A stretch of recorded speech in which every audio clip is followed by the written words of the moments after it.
Ya, baik, perkenalkan nama saya Nida Mayantin, PM72. Pada hari ini saya akan melakukan pemeriksaan ekstraoral dan intraoral. Oke, baik, yang pertama yaitu pemeriksaan ekstraoral. Nah, pemeriksaan ekstraoral ini yang pertama adalah pemeriksaan pada wajah.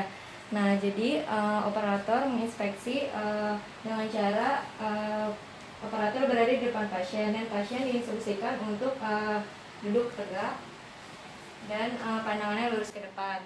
Nah, kemudian dilihat dari kesimetrisan wajahnya, apakah simetris atau tidak simetris. Nah, yang selanjutnya adalah pemeriksaan pada mata. Nah, pada mata juga dilihat bentuk dari simetris mata atau tidak simetris matanya. Nah, yang selanjutnya adalah pemeriksaan mata, yaitu pada bagian skleranya. Nah, di skleranya dilihat seperti ini. Skleranya itu dia harus berwarna putih bersih dan tidak kuning atau tidak merah. Kemudian yang kedua, konjungtiva. Nah, konjungtiva ditarik seperti ini. Kemudian dilihat dia harus sehat, yaitu berwarna pink muda. Kemudian yang selanjutnya adalah pada pupil matanya. Nah, pupil matanya ini dilihat bentuknya adalah isohor atau non isohor, di mana untuk yang isohor itu berarti normal, tandanya dia bentuknya kedua pupilnya itu sama. Pemeriksaan selanjutnya adalah pemeriksaan pada bibir. Untuk pemeriksaan pada bibir ini, dia dilihat juga kesimetrisan dari bibirnya, apakah simetris atau asimetris bentuknya. Kemudian selanjutnya adalah palpasikan pada daerah vermilion bibirnya seperti ini, apakah terdapat pembekakan atau adanya rasa nyeri. Nah, selanjutnya adalah pemeriksaan pada TMJ. Pemeriksaan TMJ juga bisa seperti ini, dan pasien diinstruksikan untuk membuka dan menutup mulutnya secara perlahan. Ya, buka, Pak. Nah, tutup kembali. Nah, apabila terdapat pergeseran atau adanya bunyi clicking, maka TMJ tersebut abnormal. Yang selanjutnya adalah pemeriksaan pada kelenjar. Jadi yang pertama itu adalah kelenjar parotis, di mana di depan atas dari angular mandibula. Bagian sini dia itu dipalpasi apakah ada pembekakan atau terdapat rasa nyeri. Kemudian pada kelenjar bagian submental, yaitu di bawah ini, di bawah dagu. Kemudian dipalpasi juga apakah terdapat pembekakan atau adanya rasa nyeri. Kemudian di kelenjar submandibular. Kemudian yang selanjutnya agak menanggak, Pak. Nah, periksa bagian pada kelenjar tiroidnya, apakah ada pembengkakan atau adanya rasa nyeri. Kemudian setelah tiroid, maka pada bagian post aurikuler, yaitu di belakang telinga. Setelah itu dipalpasi juga, kemudian di bagian preaurikuler seperti ini. Selanjutnya pemeriksaan pada kelenjar anterior cervical nodes, itu berada di sini. Maju aja. Nah, kemudian yang selanjutnya pada posterior cervical nodes di sini. Nah, setelah itu pada nodus lymphaticus supracervicular. Selanjutnya akan dilakukan pemeriksaan intraoral.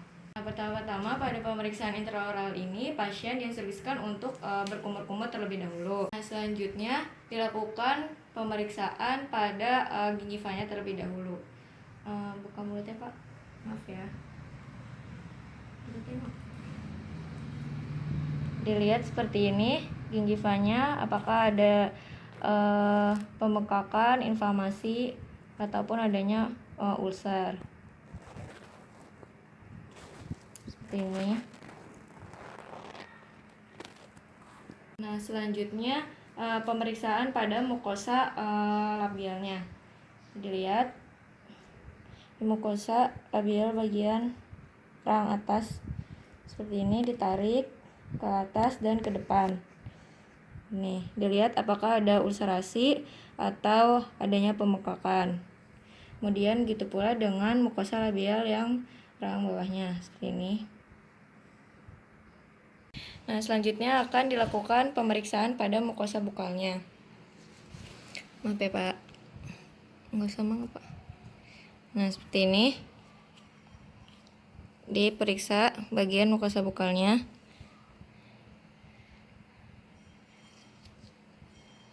Yang sebelahnya juga sama, dilihat apakah ada ulcerasi atau adanya pembengkakan.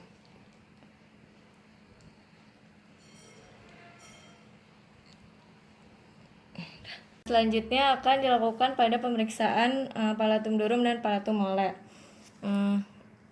Coba Pak buka, nah secara besar Pak mulutnya. Nah, kemudian yang dilihat adalah palatum durumnya, karena palatum durum ini merupakan lapisan yang paling sering terpapar oleh makanan yang panas. Selanjutnya akan dilakukan pemeriksaan pada palatum molenya. Coba buka mulutnya Pak. Nah, kemudian menggunakan kaca mulut ditekan lidahnya.